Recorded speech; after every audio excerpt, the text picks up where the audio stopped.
missionary, pag nabukas ka ng pintuan sa akin ng pagsuko. Eh, yung bukas mo na pintuan sa akin, ay bulitan sa mahal. Kaya ginawa ko, alam niyan, umikot-ikot po ako sa mga iba't ibang barangay. Naibigan ko yun, diba? Dahil gusto ko makuha ang kwento ng bawat barangay. Nainis ko, para araw umiikot sa laro, maaari ko ipagkita ang boses mo. Pero hindi ko aalain na meron mas malaking pintuan ang magbubukas sa akin naman. At yan ay hindi kambal ng aming mahal na si Jorge Isko Moreno Monagoso. Alam mo, bago ko bigay ang aking oras, pinagdasalanan ko yung sinulang paligid. Dahil bilang sa broadcast journalist, meron ko akong mga pinakahawakan na advokasya. Ang mga advokasya ko, pagdalaman ko yung pagpapatayan. At kailangan, sabi ko, dapat pala yung mga pinagdalaman. Pero alam ko na ang tawag nyo sa aking ama ay bulan na. Tama po ba ako? Alam niyo po ang bunso sa aking mga kapatid. At alam ko yan ang aking mga kapatid. Na kapag ako ay pumunta sa isang bagay, kahit pagkakampi-kampihan sila, hindi ako natitigil. Doon na ang pagpagdalaman ko. Eh, kumakailan lang. Narinig ko, nagpapalang ko sila. Magpasuot ko sa akin. Ang bunso ng aking ama. Narating sa akin ba? Nakabolso na ako. Kaya kami na magpapasuot sa akin. Nagpapaan na naman ng nanay ko. Kaya ginawa ko ng malaki ko at pinagtatapang ko ng malaki bulaklak ang aking ituran. Kita niyo? Nakita niyo? Hindi na pagkigyan ko sila sa bulaklak. Pero nasunod na rin ako. Ang ibig sabihin ko ng bulaklak na ito ay nagiging libros ko. Bilang sa broadcast journalist, pinagdalaman ko ang boses sa aking mga kapatid na walang boses. Una po dyan ay ang senior citizens. Saan sa mga kayo ng seniors? Dami! Yung iba parang hindi na nakasalakas na. Ayan ito. Alam ko, para sa akin kasi, dapat magdalaman natin yun. Kasi dati nagdalaman kami. Kami naman kayo nagdalaman sa inyo. Eh, pagtingin ko kayo, eh? Mahal gusto eh. Tama ko ba ako? Ngayon lang po nakakita yung mga senior citizen na naka-wheelchair. Pag nakita si God, hindi na naman. At si God, nakabalikan na. So nakita ko, mahal na mahal mo, si Lorde, ang alam ko yung nagkakata ni Lorde, nung panang na siya yung brother ni Maria. Ang susunod ko na aking pinadalaman na aking siya ay marami ng aking mga kapatid na may mapansanan. Ang hirap ng buhay na may mapansanan. Subukan mo, gawin yung ginagawa mo, ipigit mo mo. Mahirap na. Mahirap na. Nagtago. Mahirap. Kaya dapat yan talaga yung professional na alam. Pag-ibig ko kayo,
Nung bata ka pa lang, nakapagtapos ka ng political science, major in governance.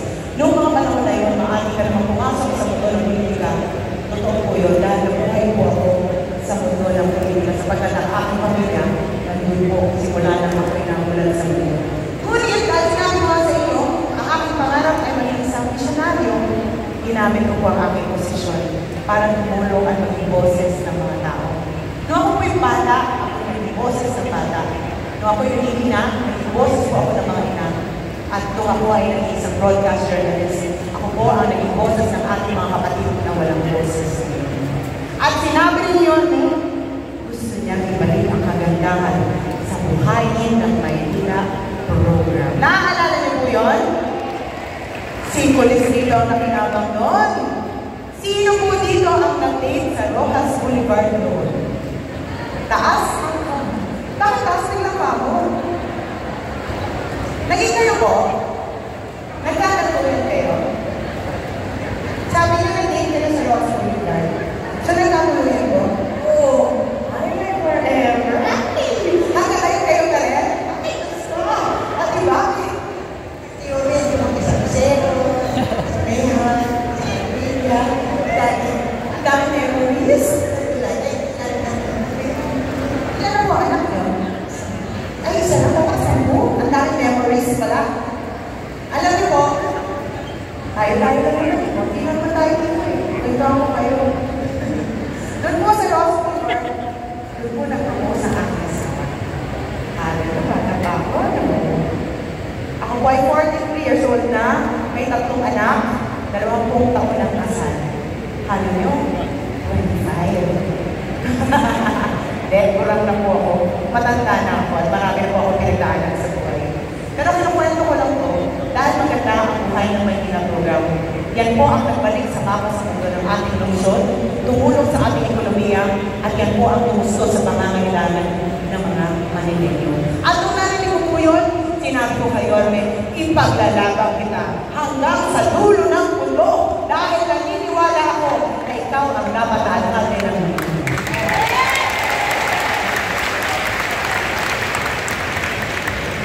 Alam ko mga taong marami, taas ko ang kamay ng mga talon,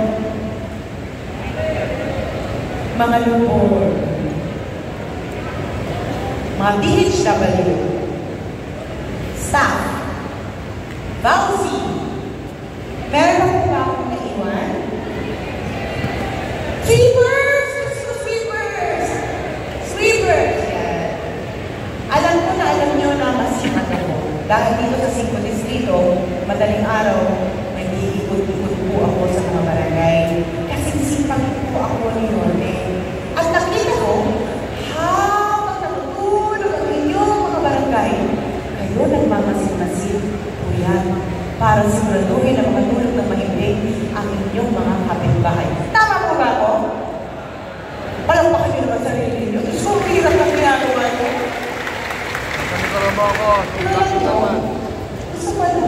Gusto ko lang malaman nyo na proud kami sa inyo. Totoo yan. Proud kami sa inyo. Hindi ko ako naniniwala sa mga rangko. Ang pinaniniwala ko, lahat tayo may misyon, may mandato mula sa Panginoon. At yung ginagawa nyo, lahat yung mandato at misyon na bigay sa inyo ng Panginoon. Kaya gusto ko kung kayo mamaya sa inyong mga barangay, taas ko. Sabihin yung proud ako dahil ako ay nagtatrabaho sa barangay. Okay ba yun? Kaya ko sinasabi sa inyo para ipakita na nakikita namin ni Yorme ang hirap at sakripisyo niyo araw-araw.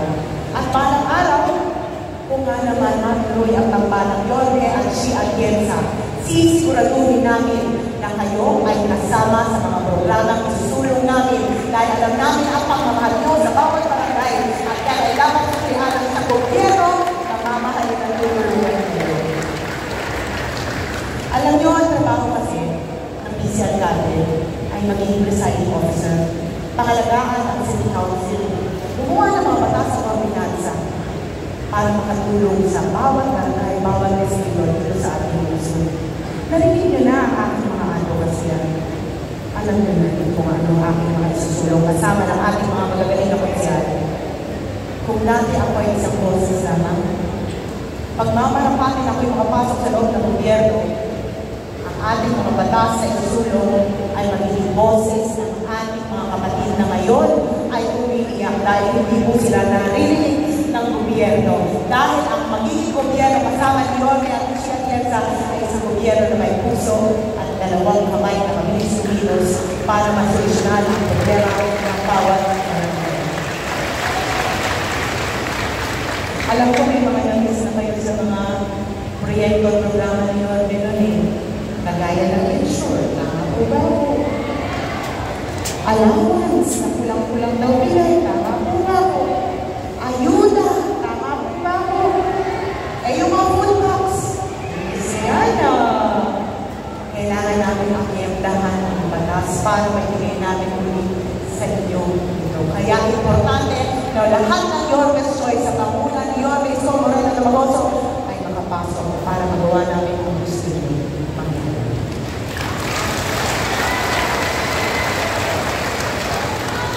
Alam niyo po, bago ko umalis, niliwan ko ako ng alaala. Ayun, kasi maalala nyo lang yung mukha ko eh. Alam niyo po bakit? Kasi ang mukha nagbabago. Pag nagbago ng mukha ko, baka hindi na lang maalala. Pwede ba mag-iwan ko sa inyo ang aking puso? Pwede ba pinag-uli nyo? Dahil dyan, pwede ba? Kaya,